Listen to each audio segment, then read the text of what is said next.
Partition of Bengal.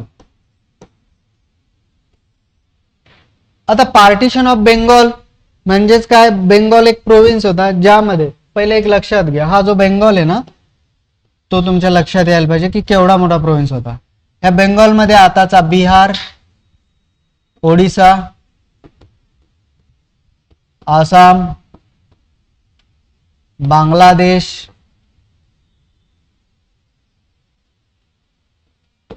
Bihar, Orissa, Assam, Bangladesh आणि आपला आताचा वेस्ट बेंगॉल. बरोबर, एवढे सारे प्रोव्हिन्सेस येत होते. आणि याची जी पॉप्युलेशन होती ही जवळपास, पॉप्युलेशन किती होती याची, जवळपास 87 मिलियन. बरोबर आहे. म्हणजेच काय, पॉप्युलेशन वाईज पण हा जो प्रोव्हिन्स होता हा खूप मोठा होता आणि एरिया वाईज पण हा जो प्रोव्हिन्स होता हा खूप मोठा होता. कित्येक युरोपियन देशांपेक्षा हा मोठा होता. बरोबर आहे. तर साहजिक आहे, जेव्हा याचं हे करायचं ठरवलं, पार्टिशन करायचं ठरवलं, तर त्यासाठी रिझन काय देण्यात आलं, फॉर द ऍडमिनिस्ट्रेटिव्ह रिझन. बरोबर. तर हे जे बेंगॉलचं पार्टिशन करण्यात आलं, तर ह्या बेंगॉलचे पार्टिशन 2 पार्ट मध्ये त्यांनी करायचं ठरवलं. पहिला वेस्ट बेंगॉल. आता कळालं तुम्हाला आपल्या बंगालला वेस्ट बेंगॉल का म्हणतात, कारण तो वेस्टला आहे आणि तिकडचा जो बंगाल होता तो ईस्ट बेंगॉल. राहिलं. वेस्ट बेंगॉल मध्ये काय असणार होतं, हिंदू मेजॉरिटी असणार होती.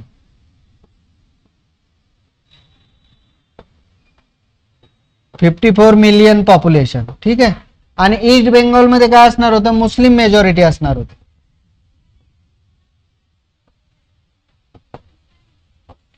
बरोबर आहे. 31 मिलियन पॉप्युलेशन. आलं लक्षात. मग अशा तऱ्हेने ह्या बेंगॉलचं पार्टिशन करायचं ठरवलं. कोणी ठरवलं, लॉर्ड कर्झन यांनी ठरवलं. आता का ठरवलं, कसं ठरवलं, त्यामागचे फॅक्टर्स कोणकोणते ते आपण बघू. ठीक आहे. आलं लक्षात. असं त्यांना पार्टिशन करायचं होतं बेंगॉलचं. आणि हे that clearly shows the partition of Bengal was based on the communal lines. म्हणजे एका साईडला त्यांना मुस्लिम मेजॉरिटी करायची होती, एका साईडला त्यांना हिंदू मेजॉरिटी करायची होती. तर असं का करायचं होतं, त्यामागचं रिझन हे होतं की यांना बेंगॉल वीक करायचा होता. आणि Bengal nationalism was the Indian nationalism at that time. येते लक्षात. मग जर आपण बेंगॉलला डिवाइड केलं तर काय होईल, इंडियन नॅशनलिझम सुद्धा काय होईल, वीक बनेल. फॉर एक्झाम्पल, त्या काळातला जो होम सेक्रेटरी होता त्याचं नाव आहे रिस्ले. ह्या रिस्लेनं काय सांगितलं, होम सेक्रेटरी हा काय म्हणत होता, United Bengal is a power.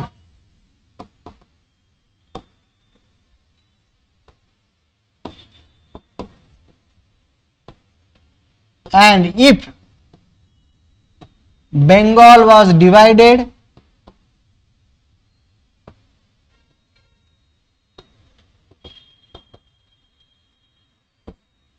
it will pull away. म्हणजे ही जी पॉवर आहे ही आपणे आप समाप्त होईल, असं याचं म्हणणं होतं. बरोबर आहे. रिस्लेचं म्हणजेच काय, यांचा मेन हेतू काय होता पार्टिशन ऑफ बेंगॉल मागे, बेंगॉलचा नॅशनलिझम वीक करायचा. आणि त्यानंतर बेंगॉलचा नॅशनलिझम वीक केला म्हणजेच काय, इंडियन नॅशनलिझम वीक होणार होता. कारण त्या काळात Bengal nationalism was synonymous to Indian nationalism.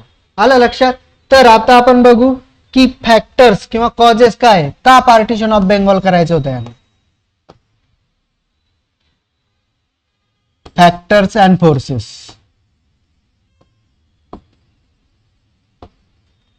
असं काय कारण पडलं की यांना पार्टिशन ऑफ बेंगॉल घडून आणायचं होतं. बरोबर आहे. पहिलं,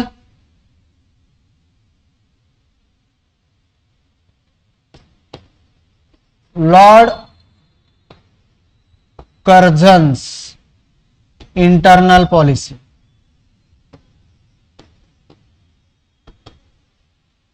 म्हणजेच काय, लॉर्ड कर्झन जसा इंडियामध्ये आला होता 1899 मध्ये. बरोबर आहे. तेव्हापासून त्याचं एक स्वप्न होतं, त्यानं ते म्हणून बोलून पण दाखवलेलं आहे.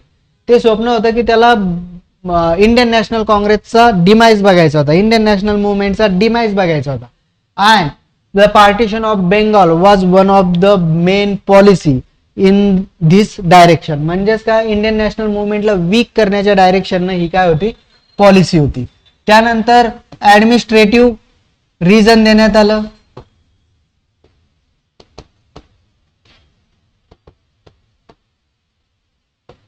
ऍडमिनिस्ट्रेटिव्ह काय एरिया वाईज मोठा होता, पॉप्युलेशन वाईज मोठा होता आणि त्यामुळं काय होता ऍडमिनिस्टर करायला तो डिफिकल्ट टू ऍडमिनिस्टर.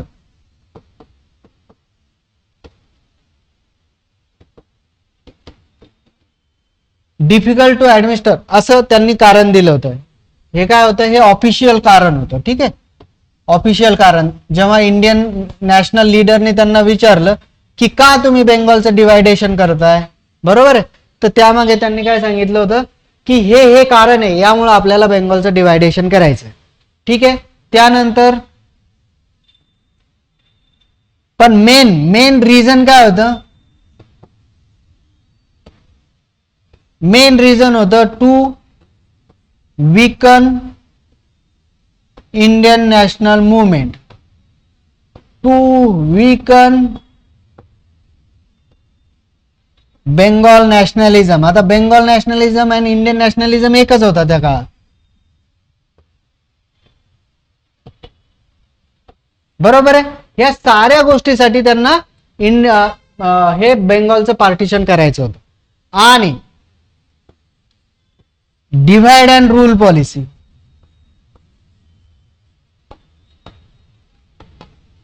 आता डिव्हाइड अँड रूल पॉलिसी काय आहे, आता यांना जर पार्टिशन करायचं होतं तर मग एका साईडला हिंदू मेजॉरिटी आणि एका साईडला मुस्लिम मेजॉरिटी करण्याची काय गरज होती ना. जर ऍडमिनिस्ट्रेटिव्ह रिजन होतं, एरिया रिजन होतं, पॉप्युलेशन रिजन होतं, तर तुम्ही त्या वेळेस एरिया वाईज त्याचं पार्टिशन करा. तुम्ही कम्युनल लाईनवरच का याचं पार्टिशन करताय, बरोबर आहे. तर हे कम्युनल लाईनचं जे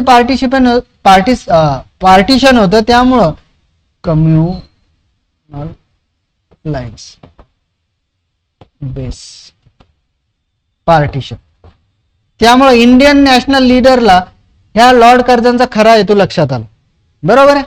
आणि जेव्हा पार्टिशन झालं, तेव्हा पार्टिशन झाल्यानंतर लॉर्ड कर्झन ढाकाला गेला. Dhaka was the capital of east Bengal. तेव्हा त्यांना तिथं असं डिक्लेअर करून टाकलं की जो ईस्ट बेंगाल आहे तो मुस्लिम मेजॉरिटी आहे, जे की मुघलांना जमलं नाही 800 वर्षाच्या काळामध्ये, ते ब्रिटिशांनी करून दाखवलं. असं त्यांना तिथं जाऊन प्रौढा मिळवली होती. तिथं जाऊन त्यांना असं डिक्लेअर केलं होतं की तुम्हाला जे जमलं नाही 800 वर्षात ते आम्ही करून दाखवलं, मुस्लिम मेजॉरिटी प्रोव्हिन्स बनवून दाखवलं.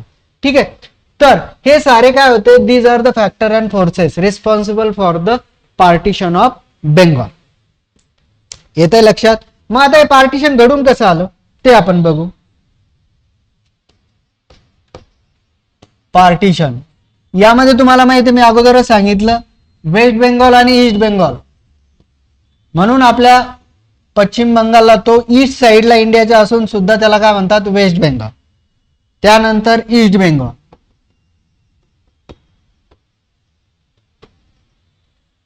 बरोबर आहे. तर यामध्ये काय होतं, 54 मिलियन पॉप्युलेशन, हिंदू मेजॉरिटी, आणि महत्वाचं म्हणजेच यामध्ये कोणकोणते प्रदेश येत होते, वेस्ट बेंगॉल, बिहार, ओरिसा, आणि ईस्ट बेंगॉल मध्ये 32 मिलियन पॉप्युलेशन, 32 मिलियन आहे काहीतरी, Muslim majority.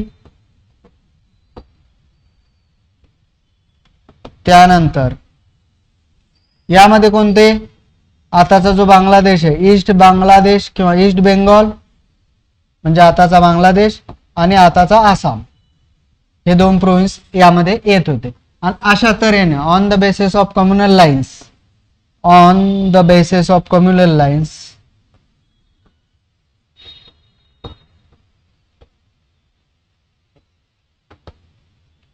partition of Bengal was declared on 19 July 1905 and came into force, म्हणजे प्रत्यक्षात आलं 20 ऑक्टोबर 1905, बरोबर आहे. अशा तऱ्हेने मग त्यांनी काय केलं, on the basis of communal lines partition of Bengal was carried out. येते लक्षात. On the basis of communal lines partition of Bengal कधी केलं, 19 जुलैला डिक्लेअर केलं, 20 ऑक्टोबर 1905 ला partition of Bengal was carried out. आलं लक्षात. आता ठीक आहे, लोकांना कळालं पण का पार्टिशन केलं वगैरे वगैरे. त्यांचा जो मेन हेतू होता तो पूर्ण झाला का मग ब्रिटिशांचा? तर आपण आता ते बघू की याचा इम्पॅक्ट काय झाला exact partition of Bengal.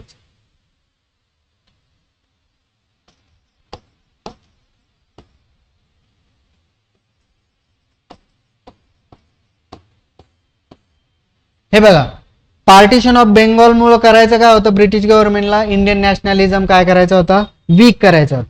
But झालं उलटच, it radicalize Indian national movement.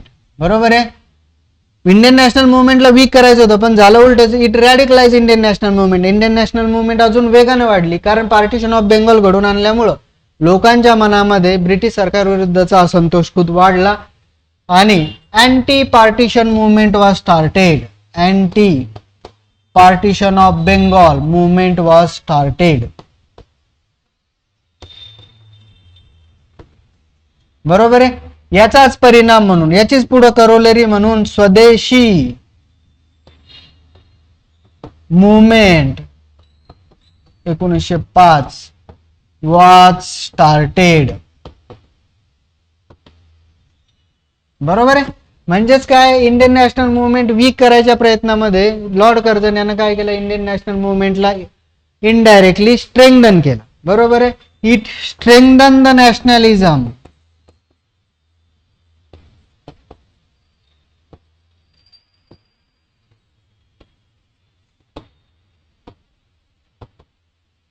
Nationalism काय झाला, स्ट्रेंथ झाला. कारण या दोन मुवमेंट, अगोदर कोणत्याही मुवमेंट इंडियन नॅशनल काँग्रेसनं लढल्या नव्हत्या, गाईड केल्या नव्हत्या, लीड केल्या नव्हत्या. But because of the condition created by the partition of Bengal, anti partition movement was started. That was also led guided by the extremist leader and after that Swadeshi movement was started. बरोबर. तर आता आपल्याला काय बघायचंय मग, स्वदेशी मुवमेंट. येते लक्षात? म्हणजेच पार्टिशन ऑफ बेंगॉलनं काय झाला, इंडियन नॅशनल मुवमेंटला फायदाच झाला. तो फायदा न व्हावा यासाठी पार्टिशन ऑफ बेंगॉल घडून आणण्यात आलं होतं लॉर्ड कर्झन थ्रू. पण झालं काय, it radicalize Indian national movement. आता याचाच परिणाम म्हणून मग काय झालं, स्वदेशी मुवमेंट सुरू झाली. तर आता आपली पुढची जी मुवमेंट आहे ती म्हणजे स्वदेशी मुवमेंट.